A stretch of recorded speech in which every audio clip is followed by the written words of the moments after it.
কথা না বোঝা মানুষের কাছে ব্যথা প্রকাশ করা মূল্যহীন। সরল সোজা মানুষের জীবনে সবসময় ভুল মানুষগুলোই আসে। দুঃখ যাদের নিত্য সঙ্গী, সুখ তাদের কারাগারে বন্দী।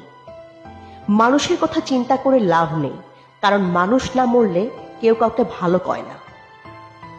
জীবনটা হলো একটা অসমাপ্ত উপন্যাস, যার শেষটা কেউ লিখে যেতে পারে না। যদি কল্পনাগুলো বাস্তব হতো, তাহলে বদলে যেত হাজার জীবনের গল্প।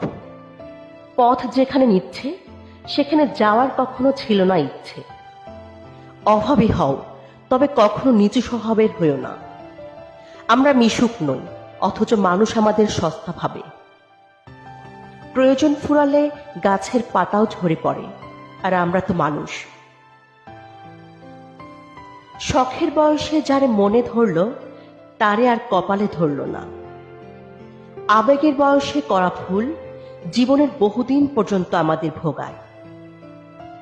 দেখবে একদিন পরাজয় মেনে হারিয়ে যাব, আর রেখে যাব তোমার শহর ভর্তি কিছু স্মৃতি।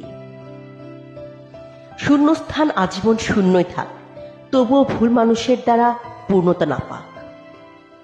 জীবনে সুখ খুঁজতে খুঁজতে একদিন মৃত্যুর কাছে পৌঁছানোর নামই বোধ হয় জীবন। মানুষের মন জয় করা এই জীবনের সবচেয়ে কঠিন কাজ। বাস্তবতা অনেক ভয়ঙ্কর, যা কল্পনা করাও অনেকের সাধ্যের বাহিরে। তুমি যত সাধারণ, ততই সুন্দর। মানুষ ভালোবাসার কাছে সব সময় অসহায়।